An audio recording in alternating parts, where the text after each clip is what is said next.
Today, we're going to be building generators with Golang Iterators. Before we get started, let's understand what a generator is. In programming, a generator is a type of iterator that allows you to iterate over a set of data without storing the entire dataset in memory. This approach is much more memory efficient than a function that returns an array of all computed values.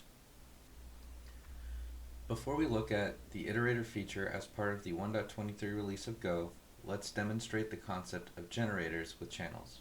Remember, the goal is to iterate over a dataset without storing the entire dataset in memory. We can accomplish this with a channel and a Go routine. Let's define our generator and call it in our main program before implementing it.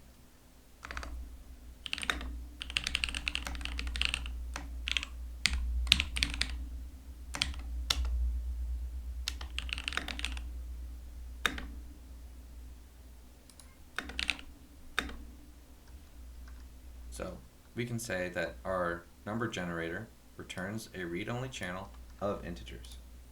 And in main, we can simply iterate over it and print it to the console. Let's implement the details of our generator function. We'll create the integer channel and return it back to the caller. To prevent blocking, we must write our data to the channel in a Go routine. Let's write the numbers 20 through 25 to our channel in a Go routine.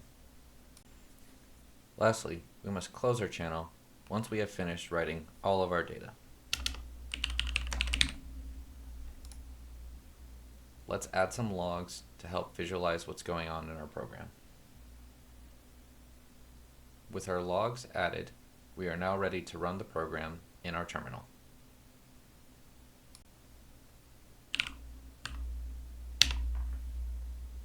As we can see, an integer is printed to the console as soon as it becomes available to the consumer. We did not need to store all integers in a container, such as a slice, in order for the consumer to have access to them. This is the concept of generators in action.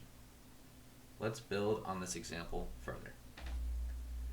Let's say that we wanted to break out of our loop when an integer is 23.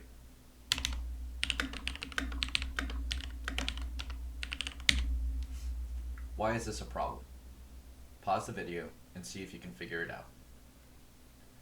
The problem is that we have exited our loop in the main function prior to the completion of the loop in the Go routine. This is a leaking Go routine. Let's run the program to visualize this. As we can see, we successfully break out of our loop when the integer value of 23 is detected.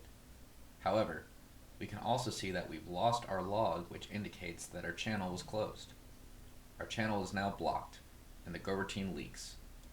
Let's look at how we can address this issue with a control channel.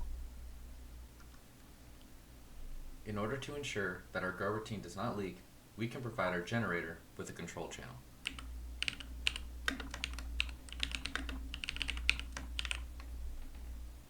When the control channel receives data, our Go routine should return regardless if it has finished writing all of the data that it intended.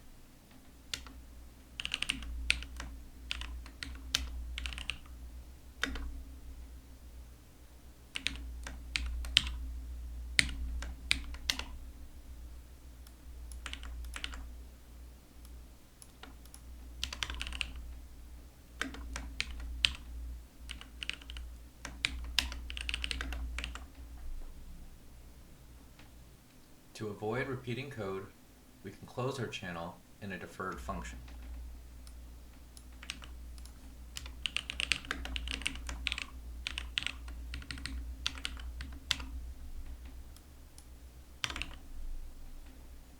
In our main function, we can now create the control channel and pass it to our generator.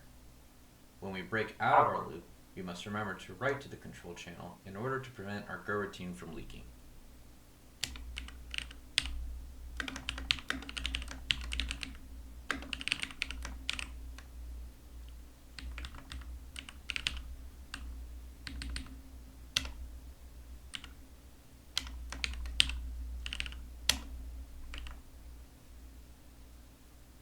Let's run our program in the terminal.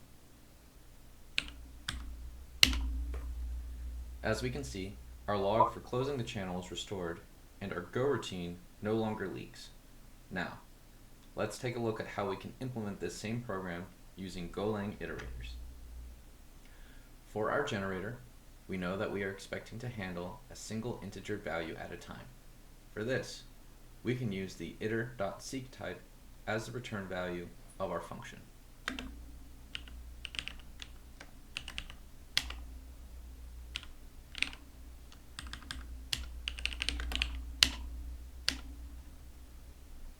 With our generator defined, we can yield the values 20 through 25 back to the consumer. Let's run the program in the terminal. As we can see, each number is passed to the consumer one at a time as it was for the channel implementation. However, with this implementation, we are no longer obligated to take care of the extra step of closing a channel, nor are we at risk of leaking a go routine.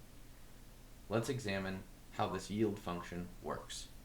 In other languages, like Python, the yield keyword allows the function to return a value to its caller prior to the function completing. This feature allows for us to build streams of data in a memory-efficient way. In Go, yield is not a keyword, but rather a naming convention for a function that does the same. The value that we pass to yield is the value that is returned to the caller. The function yield returns a Boolean value. The return value of yield is false when the consumer of the function breaks its loop. Let's see that in action.